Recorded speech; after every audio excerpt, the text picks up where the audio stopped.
എല്ലാവർക്കും നമസ്കാരം. എൻ്റെ ഇന്നത്തെ സെമിനാറിൻ്റെ വിഷയം കോഗ്നിറ്റീവ് ബിഹേവിയറൽ തെറാപ്പി അല്ലെങ്കിൽ CBT ആണ്. നമ്മൾ ഇൻറ്റേൺഷിപ്പിന് പോയ സമയത്താണ് CBTയെ കുറിച്ച് ഞാൻ ആദ്യമായിട്ട് അറിയുന്നത്. അപ്പോൾ അതിനെക്കുറിച്ച് കൂടുതൽ അറിയണമെന്ന് ആഗ്രഹമുള്ളത് കൊണ്ട് ഞാനൊരു ചെറിയ അന്വേഷണം നടത്തി. അപ്പോൾ വളരെ വിശാലമായൊരു ടോപ്പിക്കാണ്, ഒരുപാട് കാര്യങ്ങൾ മനസ്സിലാക്കാനുണ്ടെന്നാണ് മനസ്സിലായത്. അപ്പോൾ ആ അന്വേഷണത്തിൽ എനിക്ക് ലഭിച്ച അല്പം ചില അറിവുകൾ ഞാൻ നിങ്ങളുമായിട്ട് ഷെയർ ചെയ്യാൻ ആഗ്രഹിക്കുകയാണ്. അപ്പോൾ എന്താണ് കോഗ്നിറ്റീവ് ബിഹേവിയറൽ തെറാപ്പി നോക്കാം. ഇത് ഒരു സൈക്കോ തെറാപ്യൂട്ടിക് ട്രീറ്റ്മെൻ്റ് ആണ്. ഇതിൻ്റെ ഏറ്റവും പ്രധാനപ്പെട്ട വസ്തുത എന്ന് പറയുന്നത് നമ്മുടെ ബിഹേവിയറിനെ ചേഞ്ചസിനെ ഇൻഫ്ലുവൻസ് ചെയ്യുന്ന ഏറ്റവും പ്രധാനപ്പെട്ട ഘടകം നമ്മുടെ തോട്ട്സ് ആൻഡ് ഫീലിങ്സ് ആണ്. അത് പേഷ്യൻസിന് മനസ്സിലാക്കി കൊടുക്കാനും അത്തരം ചിന്തകളെ എങ്ങനെ നമുക്ക് മാറ്റിയെടുക്കാം എന്നുള്ളതുമാണ് ഈ തെറാപ്പിയിലൂടെ നമുക്ക് മനസ്സിലാക്കാൻ കഴിയുന്നത്. പിന്നെ ഈ CBTക്ക് ഒരുപാട് ഗുണങ്ങളുണ്ട് എന്നുള്ളതാണ്. ഇത് ഒരു ഡയറക്റ്റീവ് മെത്തേഡാണ്, ടൈം ലിമിറ്റഡ് ആണ്, ഇതിനൊരു സ്ട്രക്ചറൽ അപ്രോച്ച് ഉണ്ട്. പിന്നെ ഒരുപാട് മെൻ്റൽ ഹെൽത്ത് ഡിസോർഡേഴ്സിന് ഇത് ട്രീറ്റ്മെൻ്റ് ആയിട്ട് ഉപയോഗിക്കുന്നുണ്ട്. പിന്നെ വളരെ സയൻറ്റിഫിക് ആണ്, റിസർച്ച് ഓറിയൻറ്റഡ് ആണ്, എംപിറിക്കലി സപ്പോർട്ടഡ് മെത്തേഡാണ്. ഇങ്ങനെ ഒരുപാട് ഗുണങ്ങളുള്ള ഒരു തെറാപ്പിയാണ് CBT. ഇനി നമുക്കിതിൻ്റെ ചരിത്രത്തിലേക്കൊന്ന് എത്തി നോക്കാം. ഇതിൻ്റെ ഒറിജിൻ എപ്പോഴാണ്, ഏതൊക്കെ മഹത് വ്യക്തികളാണ് ഇതിൻ്റെ പിന്നിൽ പ്രവർത്തിച്ചിട്ടുള്ളത് എന്ന് നമുക്കൊന്ന് നോക്കാം. 1960s തുടക്കത്തിലാണ് American psychiatrist and professor doctor Aaron Temkin Beck, അദ്ദേഹമാണ് ഇതാദ്യമായിട്ട് അവതരിപ്പിച്ചതെന്നാണ്. ഡിപ്രഷനെ കുറിച്ചുള്ള അദ്ദേഹത്തിൻ്റെ റിസർച്ചിൻ്റെ ഫലമായിട്ടാണ് ആദ്യമായി കോഗ്നിറ്റീവ് തെറാപ്പി നിലവിൽ വന്നത്. കോഗ്നിറ്റീവ് തെറാപ്പി എന്ന് പേര് വിളിക്കാനുള്ള കാരണം കോഗ്നിഷൻ മീൻസ് തോട്ട്സ് ആണ്. തോട്ട്സിന് ഇമ്പോർട്ടൻസ് കൊടുക്കുന്ന ഒരു തെറാപ്പി ആയതുകൊണ്ടാണ് കോഗ്നിറ്റീവ് തെറാപ്പി എന്ന് വിളിച്ചത്. പിന്നീടാണ് ഇതിനകത്ത് ഒരുപാട് മാറ്റങ്ങൾ വരുത്തി ബിഹേവിയറൽ ടെക്നിക്സ് കൂടെ ഇതിനകത്ത് ഉപയോഗിച്ചാൽ ഇത് വളരെ സക്സസ്ഫുൾ ആവും തോന്നി. അപ്പോൾ ബിഹേവിയറൽ അപ്രോച്ചും കൂടെ ഇതിനകത്ത് വന്നതോടുകൂടി ഇതിൻ്റെ പേരിന് മാറ്റം വരികയുണ്ടായി. അങ്ങനെയാണ് കോഗ്നിറ്റീവ് ബിഹേവിയറൽ തെറാപ്പി എന്നായത്. ഇത് ഡിപ്രഷന് വേണ്ടിയാണ് ആദ്യമായിട്ട് വന്നതെങ്കിലും പിന്നീട് ഒരുപാട് മെൻ്റൽ ഡിസോർഡേഴ്സിന് ഈ മെത്തേഡ് ഉപയോഗിക്കുകയുണ്ടായി. എക്സാമ്പിൾ ആങ്സൈറ്റി, ഫോബിയ, അഡിക്ഷൻ, പിന്നെ പ്രൊഫഷണൽ ഫീൽഡിലും CBT ഉപയോഗിക്കുന്നുണ്ട് എന്നുള്ളതാണ്. അങ്ങനെയാണെങ്കിൽ നമുക്ക് ഇതിനെങ്ങനെ ഡിഫൈൻ ചെയ്യാൻ നോക്കാം. CBTക്ക് നമുക്കൊരു ഡെഫിനിഷൻ കൊടുക്കാൻ പറ്റുമോ നോക്കാം. It is A process of teaching, coaching and reinforcing positive behaviours. അതായത് ഒരു ക്ലയൻറ്റിന് പോസിറ്റീവ് ബിഹേവിയർ ഉണ്ടാക്കാൻ വേണ്ടി നമ്മൾ പ്രയോഗിക്കുന്ന എല്ലാത്തരം എക്സസൈസുകളും ടെക്നിക്സുകളും കോപ്പിംഗ് മെത്തേഡ്സും എല്ലാം കൂടെ ചേർന്നതാണ് CBT. ഈ CBTയിലൂടെ ഒരു പേഷ്യൻറ്റിന് ഏതൊക്കെ തോട്ട് ഡിസ്റ്റർബൻസ് ആണ് അവരിൽ ബിഹേവിയറൽ ചേഞ്ചസ് ഉണ്ടാക്കിയതെന്ന് മനസ്സിലാക്കാനും പല ടെക്നിക്സുകൾ ഉപയോഗിച്ചുകൊണ്ട് ആ തോട്ട് ഡിസ്ട്രക്ഷന് മാറ്റം വരുത്താനും സാധിക്കുന്നു എന്നുള്ളതാണ്. ഇനി നമുക്കിതിൻ്റെ സൈദ്ധാന്തിക തലത്തിലേക്കൊന്ന് എത്തി നോക്കാം. അതായത് ഇത്തരം തോട്ട് ഡിസ്ട്രക്ഷൻസ് ഉണ്ടാവാനും പല കാരണങ്ങൾ ഉണ്ടാവുമല്ലോ. അതിനടിസ്ഥാനമായിട്ട് എന്തൊക്കെയാണ് ഇതിനകത്തുള്ളതെന്ന് നോക്കാം. നമുക്ക് നമ്മുടെ ജീവിതത്തിലുണ്ടാകുന്ന ജീവിതാനുഭവങ്ങൾ അല്ലെങ്കിൽ ഈവൻസുകളെ നമ്മൾ എങ്ങനെ പെർസീവ് ചെയ്യുന്നു, സ്ട്രക്ചർ ചെയ്യുന്നു അനുസരിച്ചിട്ടുള്ളതാണ് നമ്മൾ റിയാക്ട് ചെയ്യുന്നത്. അപ്പോൾ നമ്മളെ പെർസെപ്ഷൻ പ്രോബ്ലം ഉള്ളത് കൊണ്ടാണ് നമുക്ക് തോട്ട്സ് ഈ രീതിയിലായി പോകുന്നതെന്നാണ്. അതിന് പ്രധാനപ്പെട്ട ചില കാര്യങ്ങളാണ് ഇതിനകത്ത് പറഞ്ഞിരിക്കുന്നത്. ഒന്ന്, പീപ്പിൾസ് ഇൻറ്റേർണൽ കമ്മ്യൂണിക്കേഷൻ. ഏതൊരു സംഭവം നമ്മൾ കണ്ടു കഴിഞ്ഞാലും നമ്മളെ മനസ്സിനകത്ത് നമ്മുടെ ഉള്ളിൽ തന്നെ അതിനെക്കുറിച്ച് ഒരു ഇൻറ്റേർണൽ കമ്മ്യൂണിക്കേഷൻ നടക്കുന്നു. അതിനെ നമ്മൾ പഠന വിധേയമാക്കുവാണെങ്കിൽ പല കാര്യങ്ങളും നമുക്ക് മനസ്സിലാക്കാൻ സാധിക്കുന്നു. രണ്ടാമത്തെ കാര്യം ക്ലയൻസിൻ്റെ ബിലീഫാണ്. ഈ ബിലീഫിന് അവരുടെ ഒരുപാട് പേഴ്സണൽ മീനിങ്സ് ഉണ്ട് എന്നാണ്. അപ്പം അത്തരം ബിലീഫ്സിനെ കുറിച്ച് പഠിക്കുക, മനസ്സിലാക്കുക.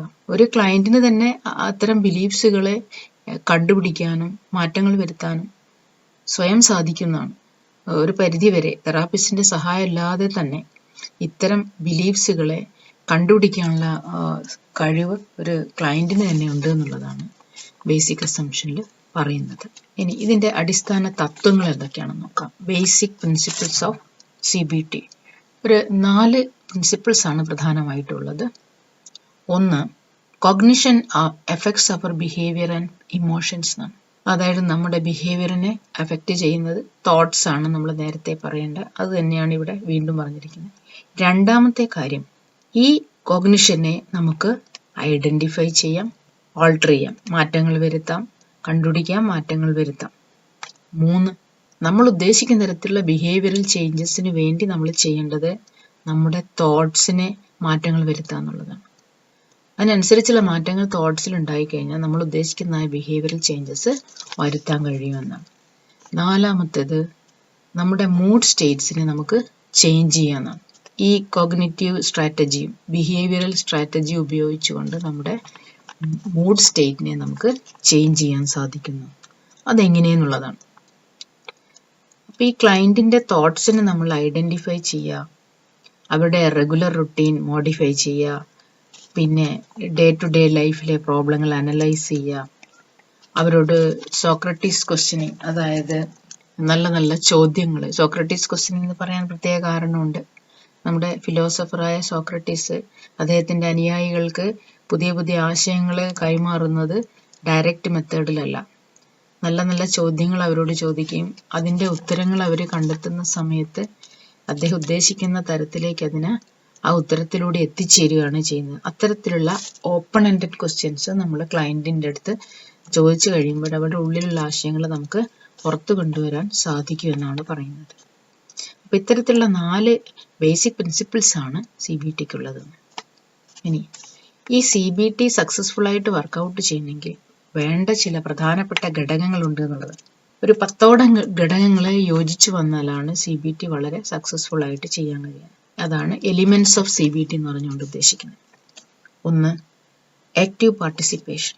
അതായത് നമ്മുടെ ക്ലയൻറ്റിൻ്റെ 100% കോപ്പറേഷൻ ഉണ്ടായാൽ മാത്രമേ ഈ CBT സക്സസ്ഫുൾ ആയിട്ട് കൊണ്ടുപോകാൻ കഴിയുന്നുള്ളതാണ്. 2, മോട്ടിവേഷൻ ഓഫ് ദി തെറാപ്പിസ്റ്റ്. അപ്പോൾ ക്ലയൻറ്റ് കോപ്പറേറ്റീവ് ആണെങ്കിൽ അവരെ മോട്ടിവേറ്റ് ചെയ്യേണ്ട പൂർണ്ണ ഉത്തരവാദിത്തം ഒരു തെറാപ്പിസ്റ്റിനുള്ളതാണ്. 3, 4 നമുക്ക് ഒരുമിച്ച് വായിക്കാം. Directive and structural. അതായത് വ്യക്തമായൊരു പ്ലാനും ഒരു പദ്ധതിയും ഉണ്ടായിരിക്കണം എന്നാണ്. ഇത് ട്രീറ്റ്മെൻറ്റ് നടത്തണമെന്നുണ്ടെങ്കിൽ CBTക്ക് വ്യക്തമായൊരു പ്ലാനും പദ്ധതി ആദ്യമേ നമ്മൾ ഉണ്ടാക്കി വെക്കണമെന്നുള്ളതാണ്. 5, കൊളാബറേഷൻ. കൊളാബറേഷനിൽ തെറാപ്പിസ്റ്റും ക്ലയൻറ്റും ഏത് രീതിയിലാണ് ഇൻറ്ററാക്ട് ചെയ്യേണ്ടത്. അതായത് ഈ പേഷ്യൻ്റ് കുറച്ച് സിവിയർ കേസുള്ളൊരു പേഷ്യൻ്റ് ആണെന്ന് വിചാരിക്കാം. അപ്പം നമ്മൾ ഫസ്റ്റ് പോയിന്റിൽ പറഞ്ഞ പോലെയുള്ള ആക്റ്റീവ് പാർട്ടിസിപ്പേഷൻ നമുക്ക് ഒരിക്കലും പ്രതീക്ഷിക്കാൻ പറ്റില്ല എന്നുള്ളതാണ്. അപ്പോൾ പിന്നെ ഇവർ തമ്മിലുള്ള റേഷ്യോ ഒരു 90:10 ആയി മാറും. അതായത് തെറാപ്പിസ്റ്റും ക്ലയൻറ്റും പാർട്ടിസിപ്പേറ്റ് ചെയ്യുന്ന റേഷ്യോ 90:10. 90% വർക്കും തെറാപ്പിസ്റ്റിൻ്റെ ഭാഗത്തുനിന്നും ഒരു 10% മാത്രമേ നമ്മൾ ക്ലയൻറ്റിൻ്റെ ഭാഗത്തുനിന്ന് പ്രതീക്ഷിക്കേണ്ടതുള്ളൂ എന്നതാണ് കൊളാബറേഷൻ കൊണ്ട് ഉദ്ദേശിക്കുന്നത്. 6, പ്രോബ്ലം ഓറിയൻറ്റഡ് ആണ്. അതായത് ഡിസ്ക്രീറ്റ് പ്രോബ്ലംസ്, വളരെ വലിയ പ്രോബ്ലംസ് ഒന്നുമല്ല ആദ്യമേ നമ്മൾ സോൾവ് ചെയ്യാൻ ശ്രമിക്കേണ്ടത്. ഡെയിലി ലൈഫിൽ ഉണ്ടാവുന്ന കൊച്ചു കൊച്ചു പ്രോബ്ലങ്ങളിലൂടെ സൊല്യൂഷനിൽ എത്തിച്ചേരാനാണ് ശ്രമിക്കേണ്ടത്. 7, സൈക്കോ എഡ്യൂക്കേഷനാണ്. അതായത് അവർക്ക് വേണ്ട നിർദ്ദേശങ്ങൾ, എക്സസൈസുകൾ, ടെക്നിക്സുകൾ ഇതെല്ലാം തെറാപ്പിസ്റ്റ് വേണ്ട രീതിയിൽ അവരിൽ എത്തിച്ചു കൊടുക്കണം എന്നുള്ളതാണ് സൈക്കോ എഡ്യൂക്കേഷൻ. സൊല്യൂഷൻ ഫോക്കസ്ഡ് ആണ് 8. അതായത് തോട്ട് ഡിസ്ട്രക്ഷൻ കുറിച്ചുള്ള ഒരു ഇൻസൈറ്റ് ക്ലയൻറ്റിന് ഉണ്ടാക്കണം. അതോടൊപ്പം തന്നെ ആ പ്രോബ്ലം സോൾവ് ചെയ്യാൻ നമ്മളും കൂടി ഒന്ന് സഹായിച്ചു കൊടുക്കണം. പ്രോബ്ലത്തിൽ സൊല്യൂഷനിൽ എത്തിച്ചേരണം. ഏതൊരു കേസിൻ്റെയും ഒരു സൊല്യൂഷനിൽ എത്തിച്ചേരുക എന്നുള്ളതായിരിക്കണം ലക്ഷ്യം. 9, ഡൈനാമിക്കാണ്. ഡൈനാമിക്കിൽ ഈ പേഷ്യൻസിന് ചില സ്കീമാസ് ഉണ്ടാവും. ഇനി എന്താണ് സ്കീമ നോക്കാം നമുക്ക്. Fundamental beliefs and assumptions developed from early life. നമ്മുടെ പൂർവ്വകാല ജീവിതത്തിൽ നിന്ന് നമ്മൾ നേടിയെടുത്ത ചില വിശ്വാസങ്ങളും ചില ചിന്തകളും നമ്മളെ കൂടെയുള്ളവരിൽ നിന്ന്, നമ്മുടെ പാരൻസിൽ നിന്ന്, നമ്മളായിട്ട് ഇൻറ്ററാക്ട് ചെയ്യുന്ന ആളുകളിൽ നിന്ന് നമ്മൾ പലതും പഠിച്ചു വെച്ചിട്ടുണ്ടാവും. അവരുടേതായ പല കാര്യങ്ങളും നമ്മളും അതേപടി അബ്സോർബ് ചെയ്ത് നമ്മളെ മനസ്സിൽ വെച്ചിട്ടുണ്ടാവും. അത്തരം സ്കീമാസ്, അത് കൾച്ചറൽ ആവാം, പേഴ്സണൽ ആവാം, റിലീജിയസ് ആവാം, ജെൻഡറിലാവാം, ഏത് തരത്തിൽ വേണമെങ്കിലും ഇത്തരം സ്കീമാസിനെ ഐഡൻറ്റിഫൈ ചെയ്യാനും മനസ്സിലാക്കി കൊടുക്കാനും അത് മോഡിഫൈ ചെയ്യാനും നമ്മൾ തെറാപ്പിസ്റ്റ് ഹെൽപ്പ് ചെയ്യുന്ന തരത്തിലുള്ളതായിരിക്കണം. 10 ടൈം ലിമിറ്റഡ് ആയിരിക്കണം. ഓരോ സെഷനും ആ പറഞ്ഞിരിക്കുന്ന നമ്മൾ നേരത്തെ പ്ലാനും പദ്ധതി ഉണ്ടാക്കി വെച്ചിട്ടുണ്ടല്ലോ, ആ രീതിയിൽ തന്നെ അതിനെ മുന്നോട്ട് കൊണ്ടുപോകണം. വെറുതെ ഡ്രാഗ് ചെയ്ത് കൂടുതൽ സമയം എടുക്കുകയല്ല.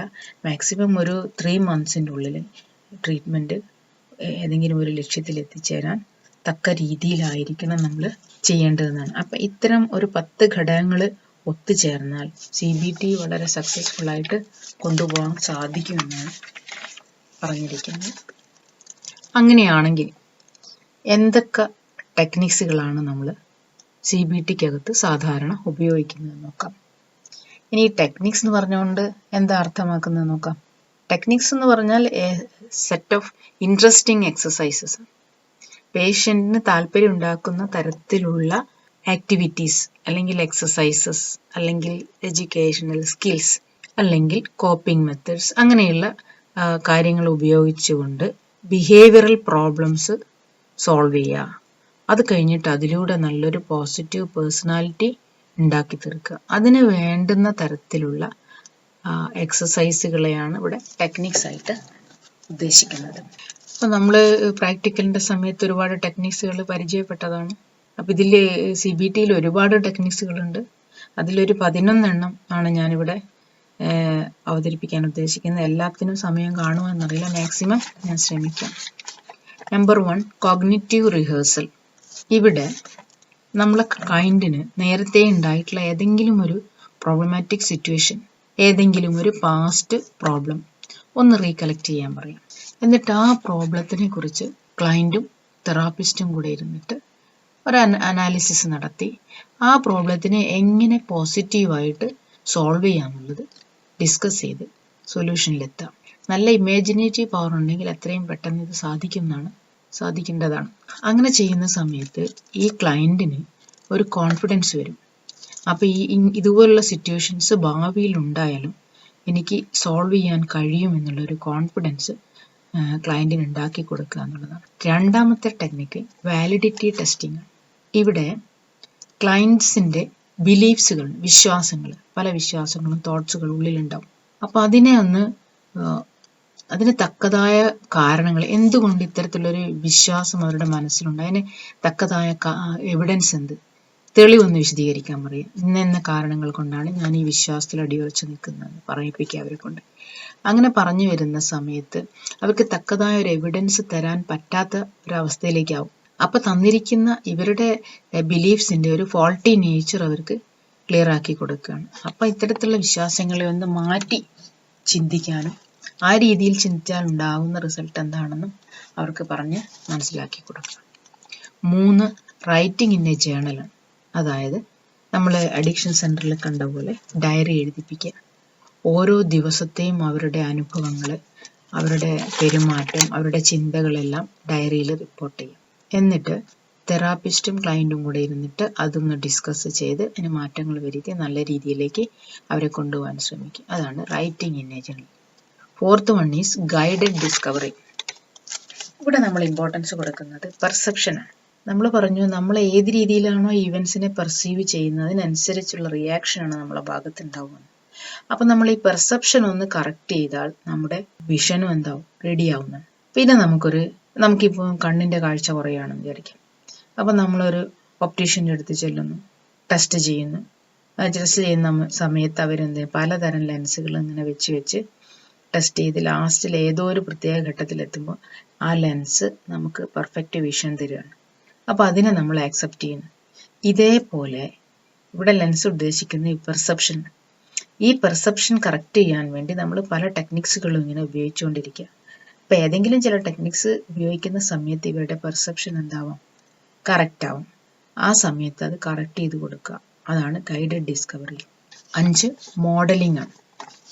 അതായത് തെറാപ്പിസ്റ്റ് നല്ലൊരു റോൾ മോഡലായിട്ട് ക്ലയൻറ്റിൻ്റെ മുമ്പിൽ കാണിച്ചു കൊടുക്കുക എന്നുള്ളത്. തെറാപ്പിസ്റ്റിൻ്റെ ജീവിതത്തിലുണ്ടായ എന്തെങ്കിലും ഒരു പ്രോബ്ലം വളരെ പോസിറ്റീവായിട്ട് സോൾവ് ചെയ്തത് അവർക്ക് പ്രസൻറ്റ് ചെയ്ത് എങ്ങനെ അത് ആൻസറിലെത്തി എന്നുള്ളത് കാണിച്ചു കൊടുക്കുക. ഇതൊക്കെ കാണുമ്പോൾ ഇവർക്കും ഒരു കോൺഫിഡൻസ് ഉണ്ടാവുകയാണ് ചെയ്യുക.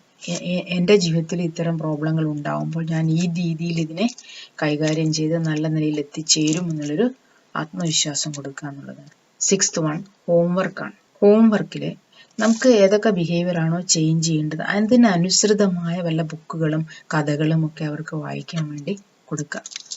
കൂടാതെ ഓഡിയോ അല്ലെങ്കിൽ വീഡിയോ ക്ലിപ്സ് അവർക്ക് ഇട്ട് കാണിച്ചു കൊടുക്കുക. എന്നിട്ട് അതിനെക്കുറിച്ചുള്ള അവരുടെ സ്വന്തമായ അഭിപ്രായം അവരെ കൊണ്ട് പറയിപ്പിക്കുക. അതിനെക്കുറിച്ച് ചർച്ചകൾ നടത്തുക. ആ രീതിയിലുള്ള ഒരു അപ്രോച്ചാണ് ഹോംവർക്കിലൂടെ ഉദ്ദേശിക്കുന്നത്. 7 അവേഴ്സീവ് കണ്ടീഷനിങ്. എവേർഷൻ തെറാപ്പി നമ്മൾ കണ്ടുവല്ലോ. അവിടെ എന്താണ് നടക്കുന്നത് നമ്മൾ മനസ്സിലായതാണ്. നമുക്ക് ചേഞ്ച് ചെയ്യേണ്ട ഏതെങ്കിലും ഒരു പ്രത്യേക ഹാബിറ്റ് കണ്ടുപിടിക്കുക. ആ ഹാബിറ്റിനെ നമ്മളൊരു അൺപ്ലസന്റ് സ്റ്റിമുലസുമായി എക്സ്പോസ് ചെയ്യാം. എക്സാമ്പിൾ, അഡിക്ഷൻ സെന്ററിൽ ആൽക്കഹോള് അവരുടെ കയ്യിൽ കൊടുത്തിട്ട് കുടിക്കാനാവുന്ന സമയത്താണ് ഷോക്ക് കൊടുത്തിട്ട് അങ്ങനെ കുറേ തവണ ആവർത്തിച്ച് ചെയ്യുന്ന സമയത്ത് അവർക്ക് അതിനോടൊരു വിരക്തി ഉണ്ടാവുകയാണ്. അത്തരത്തിലൊരു എവേർഷൻ ഉണ്ടാക്കുക. ഏതൊരു ഹാബിറ്റിനെ ആ എവേർഷൻ ഉണ്ടാക്കിയിട്ട് അതിലൂടെ നല്ല ബിഹേവിയറിലേക്ക് കടക്കുക എന്നുള്ളതാണ് അവേഴ്സീവ് കണ്ടീഷനിങ് കൊണ്ട് ഉദ്ദേശിക്കുന്നത്. 8th one, systematic positive reinforcement. അതായത് നല്ല ഹാബിറ്റ്സുകൾ കാണുമ്പം അവരെ പ്രൊമോട്ട് ചെയ്യാൻ വേണ്ടി ഗിഫ്റ്റുകൾ കൊടുക്കുക, റിവാർഡുകൾ കൊടുക്കുക, അങ്ങനെ അവരെ പ്രൊമോട്ട് ചെയ്യുക. ഇനി അതല്ല, ബാഡ് ഹാബിറ്റ്സ് ആണ്, അത് നമുക്ക് നീക്കം ചെയ്യണമെന്ന് വിചാരിക്കുക. അപ്പോൾ അതിന് റിപ്പീറ്റഡ് ആയിട്ട് എന്തെങ്കിലും വർക്ക് കൊടുക്കുക. അപ്പോൾ ഇത് ശരിയല്ല, ഇത് കറക്റ്റ് ചെയ്യാൻ വേണ്ടിയിട്ടാണ് നമുക്ക് ഇത്തരത്തിലുള്ള പ്രവർത്തനങ്ങൾ തന്നത് എന്നൊരു ചെറിയ പണിഷ്മെന്റ് പോലെ കാണുന്ന രീതിയിലുള്ള കാര്യങ്ങൾ ചെയ്യാം. പിന്നെയുള്ളത് self instructional methods, problem solving methods and computer assisted therapy. Computer assisted therapy latest ആണ്. അത് ഉപയോഗിക്കുന്നുണ്ടുള്ള മെച്ചം എന്താണെന്ന് വെച്ചാൽ വളരെ കുറഞ്ഞ ടൈമിനുള്ളിൽ നമുക്ക് കാര്യങ്ങൾ ചെയ്ത് തീർക്കാമെന്നുള്ളതാണ്. ഇത്രയും ടെക്നിക്സുകളാണ് ഇതിനകത്ത്. ഇതിലും കൂടുതൽ ടെക്നിക്സുകൾ ഇനിയും ഉണ്ട്. അപ്പം ഇത്തരം ടെക്നിക്സുകളെല്ലാം ഉപയോഗിച്ച് CBT സക്സസ്ഫുൾ ആക്കാമെന്നാണ്. ഈ CBTയെ കുറിച്ച് പറഞ്ഞ കാര്യങ്ങളെല്ലാം കൂടെ നമുക്ക് ഓർത്തു വെക്കേണ്ടതിൽ ഏറ്റവും പ്രധാനപ്പെട്ട ചില പോയിന്റ്സുകൾ എന്തൊക്കെയാണ് നമുക്കൊന്നും കൂടെ റിവൈസ് ചെയ്ത് നോക്കാം. ഒന്നാമത്തേത്, ഒരു വ്യക്തിയുടെ വളർച്ചയിൽ സൈക്കോളജിക്കൽ ഡിസോർഡേഴ്സ് ഉണ്ടാക്കുന്നത് thought distortion and maladaptive behaviour ആണ്. പുതിയ സ്കില്ലുകളും കോപ്പിംഗ് മെത്തേഡ്സും ഉപയോഗിച്ചുകൊണ്ട് നമുക്ക് ഇതിനെ ഒന്ന് റെഡ്യൂസ് ചെയ്യാനും വീണ്ടും വരാതിരിക്കാനും സാധിക്കും CBTയിലൂടെ എന്നുള്ളതാണ്. രണ്ടാമത്തെ കാര്യം, ഈ CBT ഇത്രയും പോപ്പുലർ ആവാനുള്ള പ്രധാനപ്പെട്ട കാരണം 2 എണ്ണമാണ്. ഇതിൻ്റെ accessibility and skill based education. എന്താണ് accessibility എന്ന് പറഞ്ഞാൽ?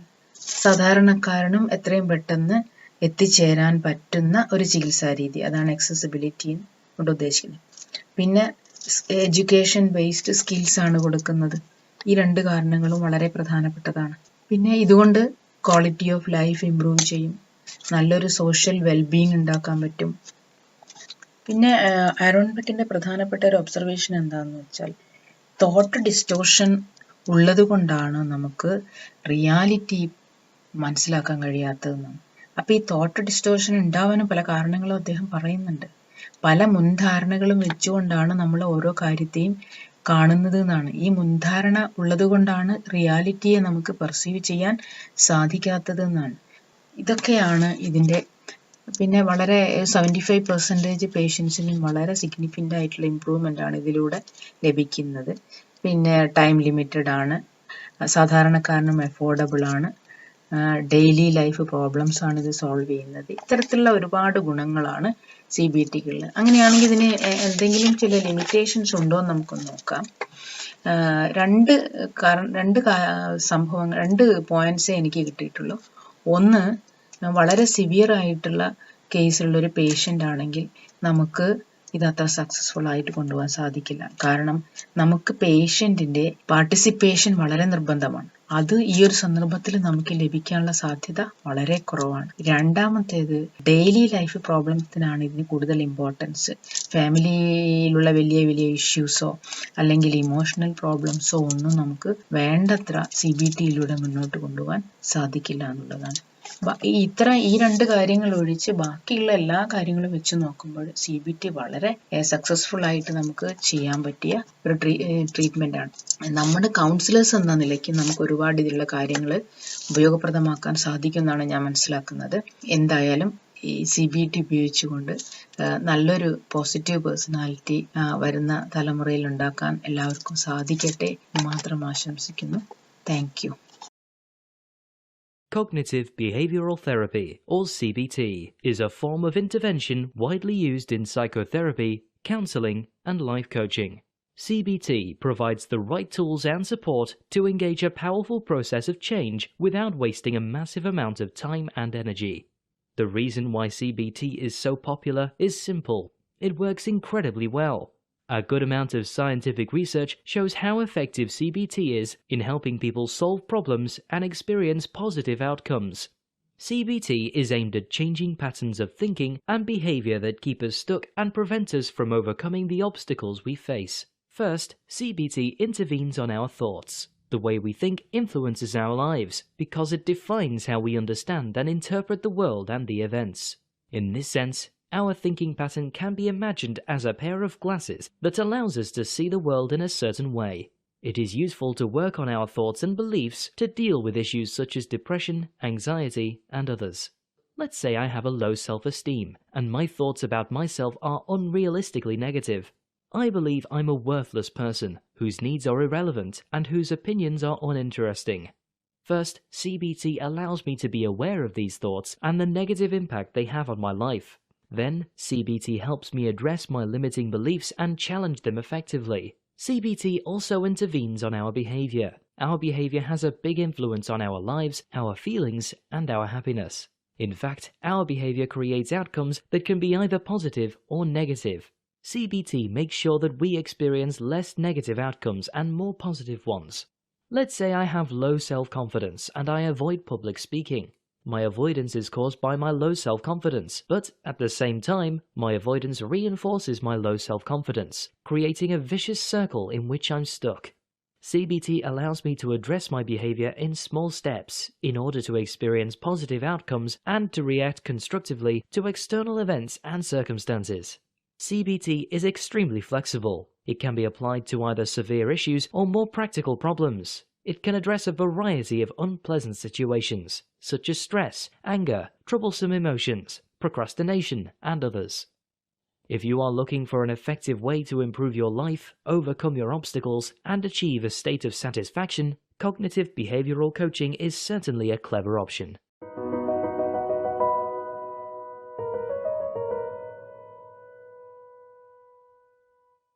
Making sense of CBT, a guide to what CBT is and how you can decide whether it's best for you.